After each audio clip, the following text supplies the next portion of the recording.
사도신경으로 함께 신앙 고백 드리겠습니다. 나는 전능하신 아버지 하나님 천지의 창조주를 믿습니다. 나는 그의 유일하신 아들 우리 주 예수 그리스도를 믿습니다. 그는 성령으로 잉태되어 동정녀 마리아에게서 나시고 본디오 빌라도에게 고난을 받아 십자가에 못 박혀 죽으시고 장사된 지 사흘 만에 죽은 자 가운데서 다시 살아나셨으며 하늘에 오르시어 전능하신 아버지 하나님 우편에 앉아 계시다가 거기로부터 살아있는 자와 죽은 자를 심판하러 오십니다. 나는 성령을 믿으며 거룩한 공교회와 성도의 교제와 죄를 용서받는 것과 몸의 부활과 영생을 믿습니다. 아멘. 찬송가 413장 찬송 드리겠습니다. 내 평생에 가는 길 손 다하여 널 찬잔한 강 같든지 곤봉 바로 무섭고 어렵든지 나의 영혼은 늘 편하다. 내 영혼 평안해. 내 영혼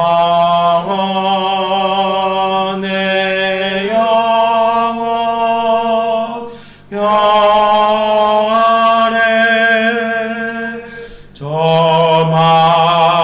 저마귀는 우리를 삼키려고 입 벌리고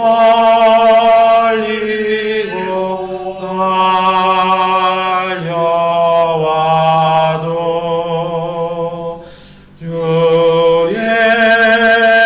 예수는 우리 대장 되니 은혜 싸워서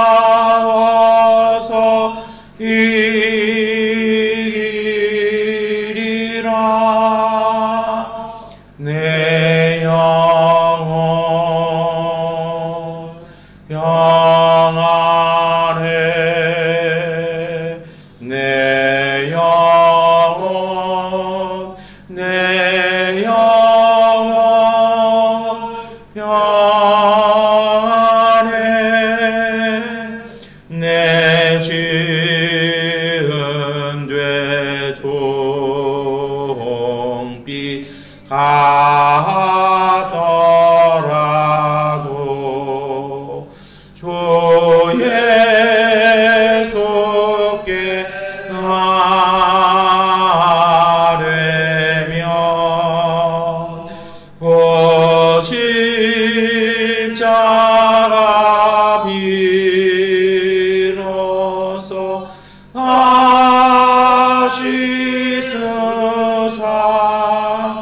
있는 보다 더 정하리라. 내 영혼 평안해. 내 영혼 평안해.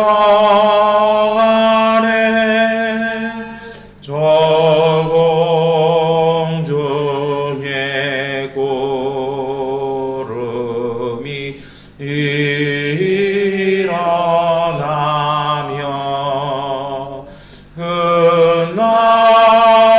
나팔이 울릴 때에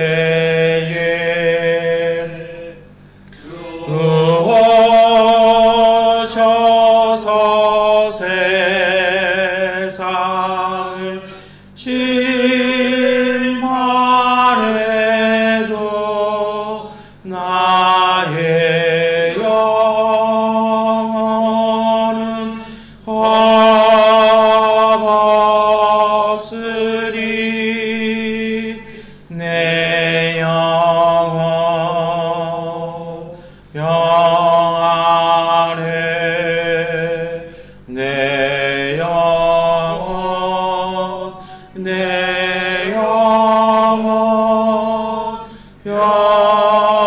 평안해.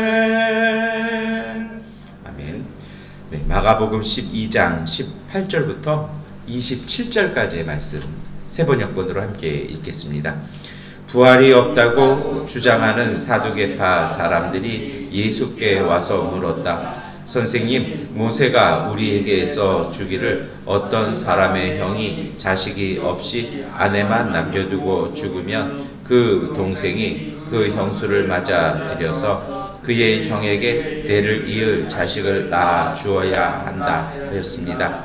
형제가 7 있었습니다. 그런데 마지가 아내를 얻었는데 죽을 때에 자식을 남기지 못하였습니다.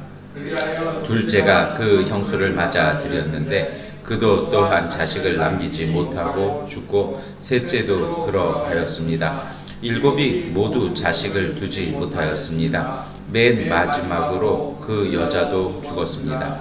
그들이 살아날 부활 때에 그 여자는 그달 가운데 누구의 아내가 되겠습니까? 7이 모두 그 여자를 아내로 맞아 들였으니 말입니다. 예수께서 그들에게 말씀하셨다. 너희는 성경도 모르고 하나님의 능력도 모르니까 잘못 생각하는 것이 아니냐. 사람이 죽은 사람들 가운데서 살아날 때에는 장가도 가지 않고 시집도 가지 않고 하늘에 있는 천사들과 같다.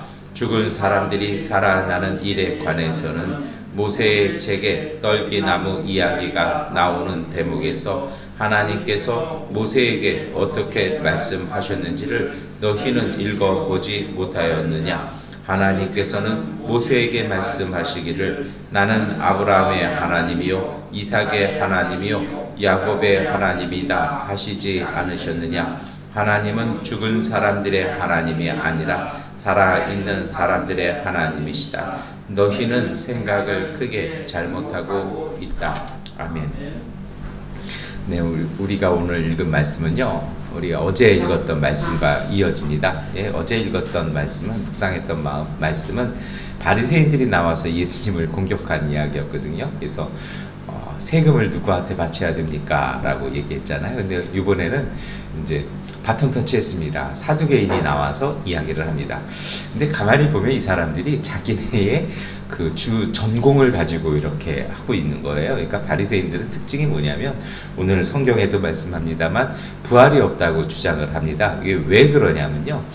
원래 이 사두개인이라는 말이 사독의 후예라는 뜻이에요. 그러니까 제사장들, 대제사장들의 후예가 이 사두개인들이거든요. 근데 예수님 때 와서는 이게 좀 불분명해집니다. 왜 그러냐면 조금 뭐 족보의 문제도 있을 수 있겠습니다만, 그러니까 포로기를 경험하면서 이게 좀 흐릿해지기도 하고, 이때는 대제사장을 누가 임명하냐면 아론의 이 적자 장손이 이어오는 것이 아니라 이때부터는 로마 제국이 임명을 해요. 그래서 돈이 있으면 돼요. 그러니까 사두개인 중에 돈 많은 사람이 돼서 대체적으로 이 세 가문이 서로 돌아가면서 하거나 아니면 서로 이제 결혼해서 집안끼리 그렇게 세 집안이 주로 합니다. 그래서 뭐 안나스라든지 뭐 가야바라든지 복음서에도 그렇게 나오는 이유가 그렇습니다.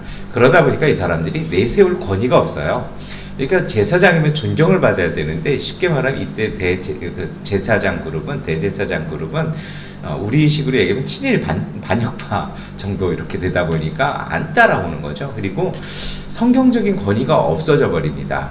그러다 보니까 이때는 아직 뭐 신구약 성서 66권이 확정되지 않은 때다 보니까 그 뭐만 갖고 이 사람들은 주장하냐면 모세 율법만, 이 모세 오경만 강조를 해요. 왜냐하면 그 이후서부터는 예언자도 등장하고 이러다 보면 제사장과는 또 다른 영역이잖아요. 그러니까 사실 구약 안에서도 그래요. 제사장이 제사장 역할 못했을 때 예언자가 나오는 법이거든요. 그러다 보니까, 그리고 예언자가 마음대로 예언을 못해요. 왜냐면 입만 벌렸다가는 그냥 잡혀가서 댕겅댕겅 순교하는 판이니까. 그래서 나오는 것이 예언의 말씀을 이렇게 책으로 기록하는 문자 성경이 그래서 이렇게 나오게 되거든요. 그러다 보니까 자기네들의 권위 외에는 인정하지 않고 싶어 하고 오로지 자기들의 권위를 이야기하는 모세의 오경만 이 사람들 주장합니다. 그래서 이 사람들의 특징은요, 자기들만이 하나님의 뜻을 이야기하고 소위 말해서 제사를 진례하기 위해서는 다른 영적인 권위가 있어서는 안 됩니다. 그래서 예언자도 거부하고 모든 것을 다 거부하죠. 그러다 보니까 모든 영적인 것은 다 거부합니다. 왜냐하면 구약에 한 전통이 있어요. 어떤 전통이냐면 구약에서는요, 누가 하나님의 사람이고 누가 하나님의 지도자냐 라고 얘기했을 때 구약의 전통은 하나님의 성령이, 하나님의 영이 함께한 사람이 지도자가 되는 것입니다. 그래서 항상 이게 움직여 다니는 역할이 있어요. 누군가 그 몫을 못하면, 누군가 그 자격을 상실해버리면, 누군가 그 역할을 잘 못하면 하나님의 영은 움직여져 입니다. 그래서 그 사람이 다시 되죠. 다시 말해서 구약 성경에서는요, 성서에서는 하나님의 영에 순종하는 사람, 하나님의 영이 함께 하시는 사람이 항상 하나님의 권위를 가지고 주님의 일을 합니다. 그러다 보니까 이 사두개인들은요, 삶도 바쳐주지 않습니다. 이 사람들의 어떤 사상도 백성에게 존경도 받지 않아요. 그러다 보니까 다 거부해버립니다. 그래서 천사도 뭐 부활도 아무것도 없다라고 얘기하고 오직 모세 오경만 이야기합니다. 그러다 보니 이 사람들은요, 딱 얘기하는 게 이제 부활 갖고 예수님이 자꾸 부활과 영생을 얘기하기 시작하시니까 거기에 대해서 시비를 봅니다. 그것이 바로 19절부터 23절까지 나오는 이야기죠. 어떤 얘기냐면요, 이 7명의 아들이 있었는데 이 사람들이 전쟁에 나가서 한 명씩 한 명씩 죽을 때마다 모세의 율법에 그 형수치수제라고 그러죠. 사실 이것이 어떻게 보면 일부다초제? 이렇게 우리가 생각하실 수 있잖아요. 그게 아닙니다. 왜 그러냐면 이게 고대 근동에서는 살아갈 수 있는 유일한 복지예요. 왜냐하면 여성에게는 재산이 상속되지 않습니다. 그러면 형이나 동생 누가 형제가 한 명 죽으면 그 사람의 재산은 가족에게로 귀속당합니다. 그러니까 그 살아남은 미망인에게는요, 사실 미망인이라는 말이 굉장히 안 좋은 말이거든요. 왜냐하면 아직 안 죽은 여자, 왜냐면 남편이 죽으면 따라 죽어야 되는 여자, 이게 미망인인데 이게 웃기게 존댓말이 되어버렸어요. 그러니까 더 정확한 표현은 과부죠. 그러니까 미망인이 사실은 맞는 것 같아요. 왜냐하면 아니 남편이 죽었으면 자기도 죽어야지 왜 살아가지고 재산을 달라고 그래? 이게 안 되는 거예요. 왜 그렇게 하냐면요, 이 여자가 남편이 죽었다가 다른 남자랑 결혼하면 재산이 다른 남자한테 가잖아요. 그러니까 이거를 막기 위해서 재산을 안 줍니다. 그러면 어떻게 살아야 될까요? 참 모질게 살아야 되는 거잖아요. 그래서 이걸 막기 위해서 모세가 허용을 해줍니다. 뭐라 그러냐면 형제가 죽으면 다른 형제가 결혼해가지고 아들을 낳게 해주라는 겁니다. 그러면 그 같이 데리고 뭐 두 번째 부인, 세 번째 부인으로 살라는 것이 아니라 그냥 아들만 낳게 해주라는 겁니다. 그렇게 되면 그 아들은 누구의 이름으로 계승되는 거냐면 그 죽은 형제의 이름으로 해서 그 재산이 그 가정에 유지되게 하는 겁니다. 그렇게 해서 그 과부가, 그 미망인이 살아갈 수 있도록 삶을 안정화시켜주는 게 형제의 의무라는 거죠. 그 율법에 따라서 7명이 사실은 다 나가서 전사하고 죽었다라는 것입니다. 문제가 있다라는 거예요. 다 죽었어요. 하나도 남지 않았어요. 그래서 부활이 있다라면 이 사람들이 죽어서 천국에 간다라면 가족관계 이거 어떻게 되겠냐라는 것입니다. 그런데 오늘 여러분, 이 사두개인이 얼마나 치밀하냐면요, 요 이야기가요 사실은 예수님만 저격하는 얘기가 아니라 바리새인까지도 저격하는 이야기입니다. 이것이요, 포로 시대에 실제로 있었던 일이에요. 이 토빗 일가의 순교라는 것이거든요. 그리스 사람들에 의해서 예루살렘 성전이 모독당합니다. 그러자 제사장 가문이 일어나요.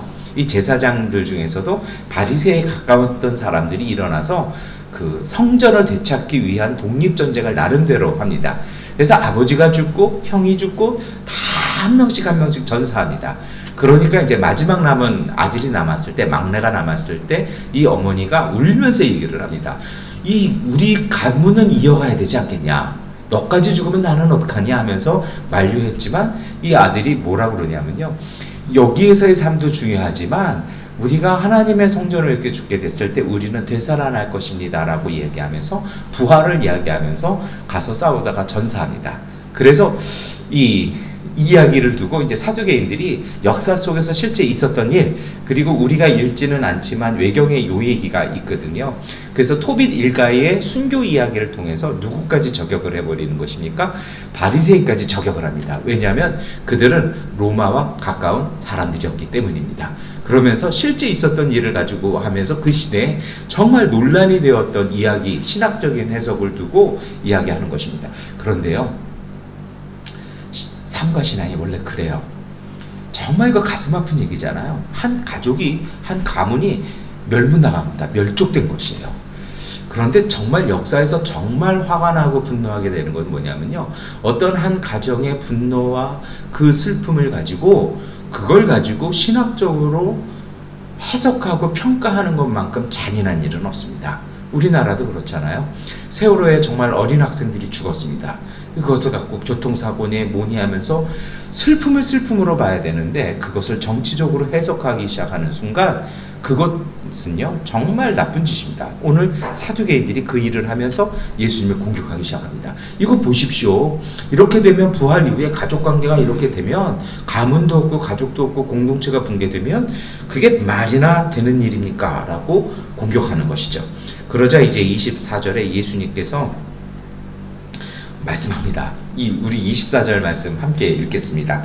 예수께서 그들에게 말씀하셨다. 너희는 성경도 모르고 하나님의 능력도 모르니까 잘못 생각하는 것이 아니냐. 아멘. 예수님께서 딱 말씀하신 게 뭐인 겁니까? 정확한 원어의 뜻은 너희 바보라는 것입니다. 정말 성경도 모르고 하나님에 대해서도 모른다라는 것입니다. 어제 제가 그런 말씀 드렸죠. 항상 정치적 판단이 전술적 선택보다 앞서면 필패한다라고요. 이것도 마찬가지예요. 사두개인들은요, 자기들의 정치적 지위와 입장을 지켜야 했습니다. 그러니 그들의 신앙 안에 있는 신비 자체를 부정하는 것입니다. 하나님을 부정했다는 것입니다. 자신들이 믿어야 될 하나님의 말씀을 부정하고 있다는 것입니다. 현대식으로 얘기하면 이거예요. 하나님의 능력을 부정하는 목사와 같은 것입니다. 목사가 자기의 권위, 자기의 입장을 지키기 위해서요, 자기의 기득권을 지키기 위해서 성령도 부정하고 부활도 부정하고 오직 도덕만 강요하는 것, 이것이야말로 잘못이라는 것입니다. 그러면서 예수님은 다시 말씀하십니다. 그것이 바로 이제 26절에 나오는 25절, 26절에 나오는 말씀이죠. 하나님의 신비가 있다는 것입니다. 26절에 특별히 예수님은요, 그렇게 사두개인들이 좋아하는 창세기 출애굽기 이야기를 가지고 얘기를 합니다. 하나님께서 모세에게 나타나셔서 떨기나무 할 때 어떻게 얘기했냐라는 것입니다. 그것 보면은 너희의 말 자체가, 너희들이 그렇게 좋아하는 창세기 출애굽기만 읽어봐도 너희들이 하는 말이 잘못이었다라는 것입니다. 그래서 무슨 대목이냐면요, 저도 이거 갖고 참 고민 많이 했습니다.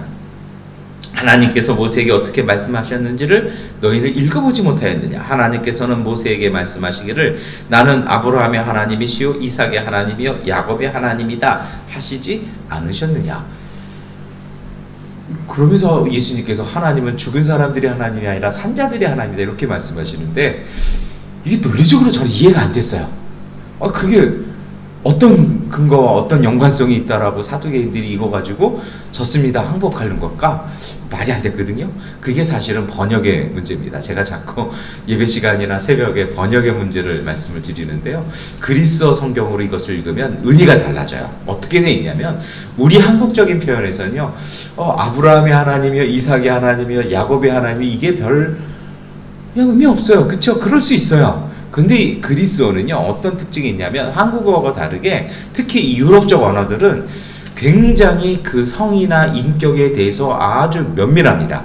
그래서 저도 그 제2 외국어를, 저도 독일어를 공부했는데요, 정말 해먹었어요. 왜냐하면 외워야 될 게 많아요. 그러니까 단어 하나에도 거기다 격을 맞춰야 되고 성을 맞춰야 되고, 그러니까 우리는 그냥 그런 거 우리는 별로 없잖아요.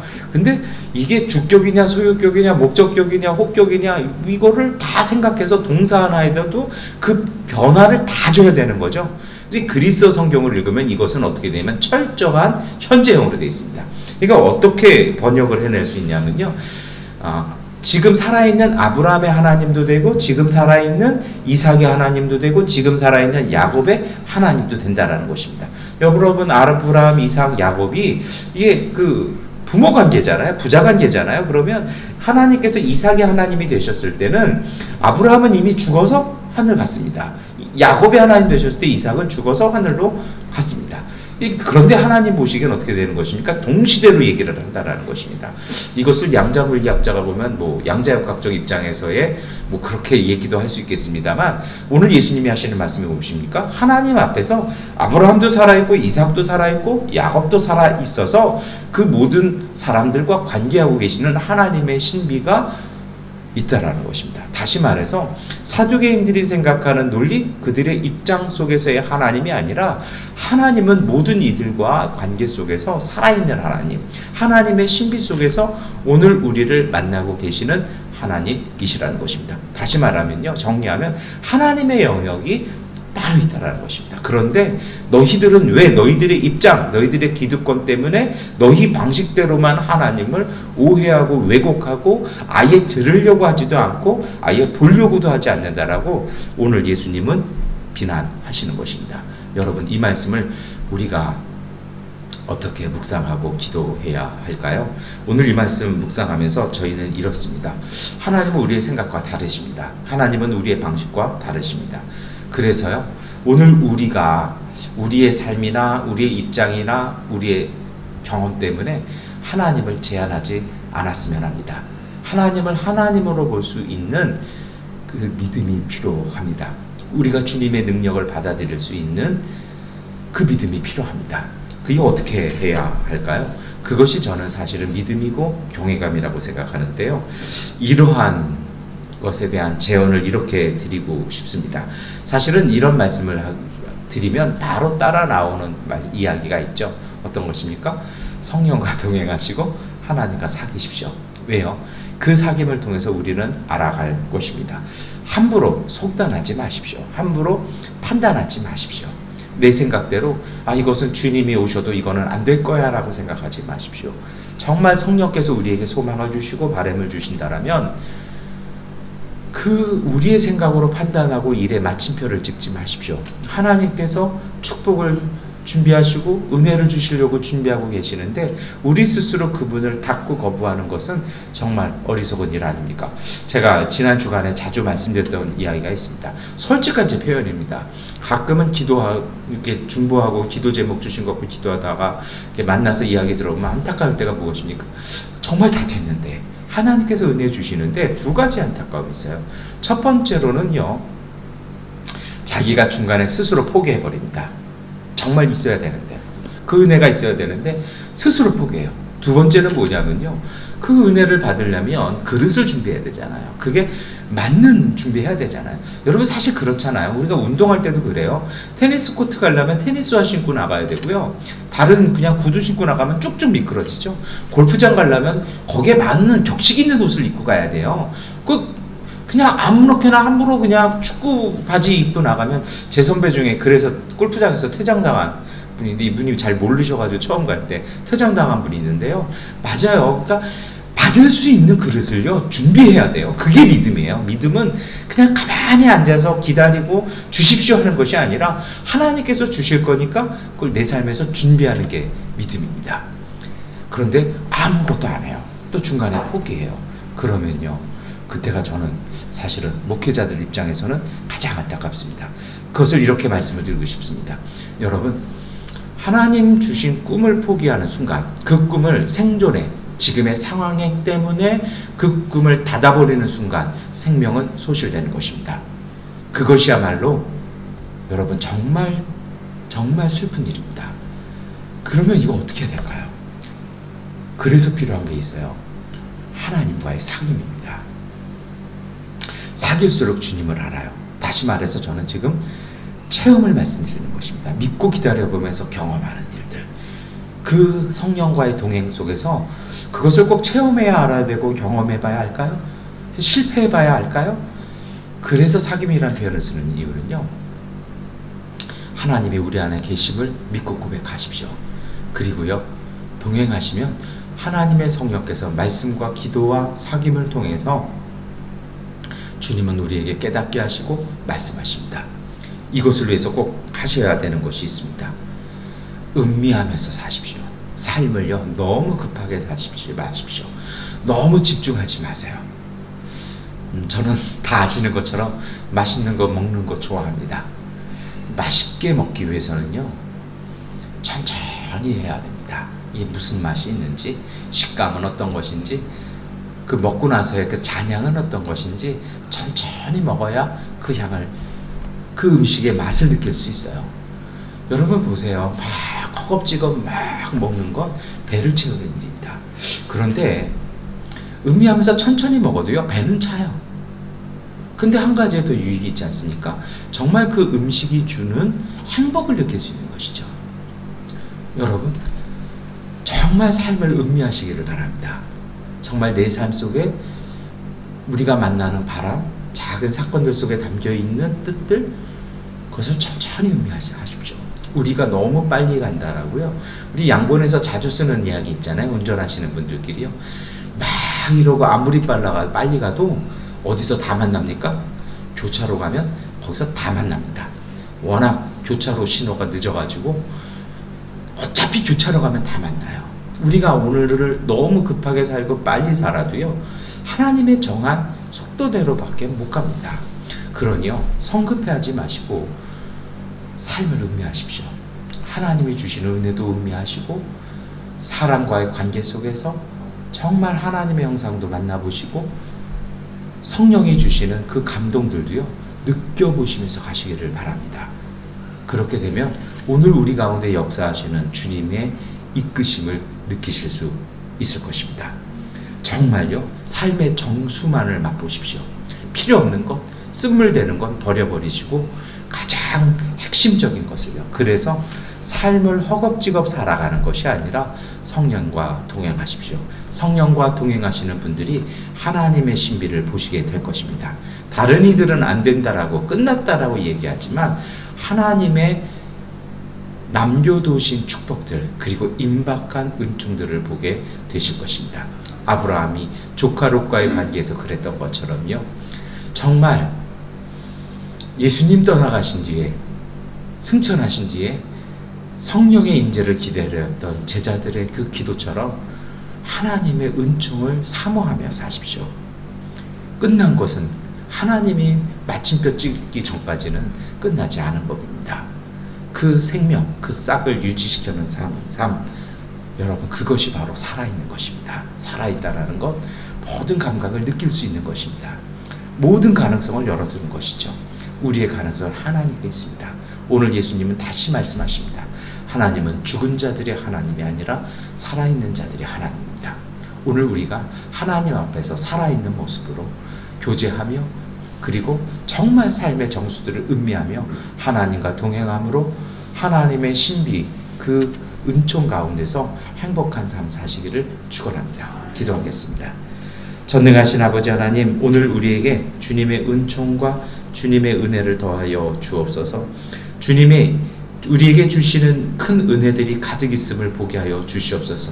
우리의 생각으로 그것을 미리 문을 닫아버리고 아무것도 준비하지 않는 사람들이 아니라 주님의 약속을 믿고 하나님의 거룩하신 임재하심을 믿고 그 은총을 바라보며 하나님 소망하고 믿음으로 통하여 그 은혜를 담을 그릇을 준비해 나갈 수 있는 정결한 사람들 되게 하여 주옵소서. 너무 바쁩니다. 너무 일이 많습니다. 그러나 우리의 마음과 영혼마저도 허겁지겁 살아가는 것이 아니라 하나님, 정말 삶의 귀한 것들을 맛보고 느끼며 그것을 추구하며 살아갈 수 있는 사람들 되게 하여 주시고, 하나님께서 산자들의 하나님 되어 주셨으니 오늘 우리의 하나님이신 주님의 은총을 가득 삶에 가득 담아 하나님의 은혜의 열매 맺어갈 수 있는 복된 가정과 일터, 교회 되게 하여 주옵소서. 예수 그리스도의 이름으로 기도드립니다. 아멘. 하나님께 기도하는 시간 갖도록 하겠습니다.